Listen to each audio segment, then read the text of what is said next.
Welcome to my YouTube channel matric special class में। मैं उम्मीद करता हूँ कि आप मस्त होंगे और स्वस्थ होंगे, मन लगा पढ़ाई करते होंगे। चलिए आज हम पढ़ते हैं फिजिक्स का मेन टॉपिक गोलीय दर्पण किसे कहते हैं, गोलीय दर्पण कैसे होता है, उस अवतल दर्पण उत्तल दर्पण का निर्माण कैसे होता है। चलिए आप थंबनेल देंगे तो समझिएगा। हम लोग पढ़ते हैं गोलीय दर्पण। देखिए बताते हैं कि गोलीय दर्पण उस दर्पण को कहते हैं जिसके प्रवर्तक सतह अंदर से खोखला हो, जिसका प्रवर्तक सतह अंदर से खोखला, उसे गोलीय दर्पण कहते हैं। चलिए हम बोर्ड पर डेफिनेशन लिखे, इसको पढ़ के बताते हैं।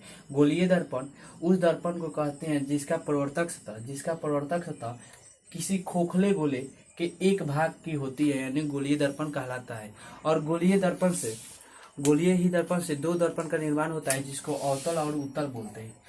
गोलीय दर्पण से दो दर्पण का निर्माण होता है जिसको अवतल और उत्तल बोलते हैं। देखिए जिसको अंदर से कलाई किया जाए उसको उत्तल बोलते हैं, और जिसको बाहर से कलाई किया गया हो उसको अवतल बोलते हैं। इसके बाद आता है हम लोग को पढ़ने को, यहाँ पे फिगर भी बना लिए हैं, आप लोग देख लीजिएगा। इसके बाद हम पढ़ते हैं कि गोलीय दर्पण से संबंधित विभिन्न पदों की जानकारी हमें किस प्रकार मिलती है। तो गोलीय दर्पण से विभिन्न संबंधित पद, तो देखिए एक है गोलीय दर्पण है जो गोला का आकार है, उसको गोलीय दर्पण हम लोग बोलते हैं। इसके बाद आता है, इसमें देखिए जो मेन लाइन है इसको प्रवर्तक सतह बोलते हैं, जो सीधा लाइन आया है इसको प्रवर्तक सतह बोलते हैं, तथा इसके जस्ट नीचे जहाँ से शुरू हो रहा है इसको हम लोग प्रधान अक्ष बोलते हैं। यहाँ पे जहाँ शुरू हो रहा है उसको हम लोग प्रधान अक्ष बोलते हैं। प्रधान अक्ष के बीच आप लोग मैथ में पढ़े होंगे, बीच को पूरे को व्यास बोलते हैं, तथा बीच से जहाँ से निकले उसको हम लोग त्रिज्या बोलते हैं, और जिस बिंदु से निकलते हैं उसको केंद्र बोलते हैं। ये हम लोग मैथ में पढ़ लिए हैं, ठीक है। तो इसको बीच के सेंटर, यानी आप लोग जानते हैं कि बीच के सेंटर को केंद्र ही बोला जाता है, तो बीच के सेंटर को क्या बोलते हैं, केंद्र बोलते हैं।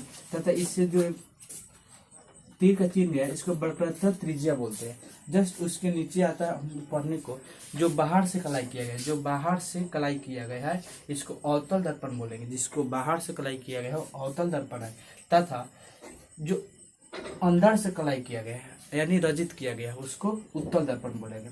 चलिए इसमें हम पढ़ते हैं सी और पी, और यहाँ पे सी पी क्या लिखा है और आर यहाँ पे क्या लिखा है। तो ध्रुव सबसे पहले आता है हम लोग को पढ़ने को, ध्रुव किसे कहते हैं, यानी ध्रुव क्या है।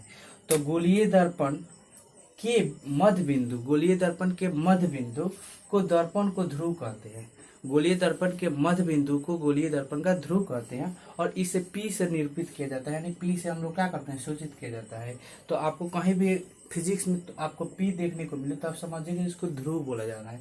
उसके बाद आता है वक्रता केंद्र, यानी गोलीय दर्पण वक्रता केंद्र यानी गोलीय दर्पण जिस गोले का भाग होता है उस गोले को केंद्र को दर्पण की वक्रता केंद्र कहते हैं। और फिजिक्स में आप जहाँ भी सी देखिएगा यानी उसको केंद्र बोल लीजिएगा, क्या बोलिएगा, सी को देखकर केंद्र बोल लीजिएगा। उसके बाद आता है वक्रता त्रिज्या। तो गोलीय दर्पण जिस गोले का भाग होता है, यानी गोलीय दर्पण जिस गोले का भाग होता है उसकी त्रिज्या को दर्पण के वक्रता त्रिज्या कहलाता है। अब आता है मुख्य अक्ष क्या है। तो आप लोग को HW में देते हैं कि मुख्य अक्ष क्या है। आप लोग इसको HW में मुख्य अक्ष के बारे में हमको बताइएगा। अगर वीडियो अच्छा लगे तो लाइक कीजिएगा, चैनल पे नए हैं तो सब्सक्राइब कीजिएगा।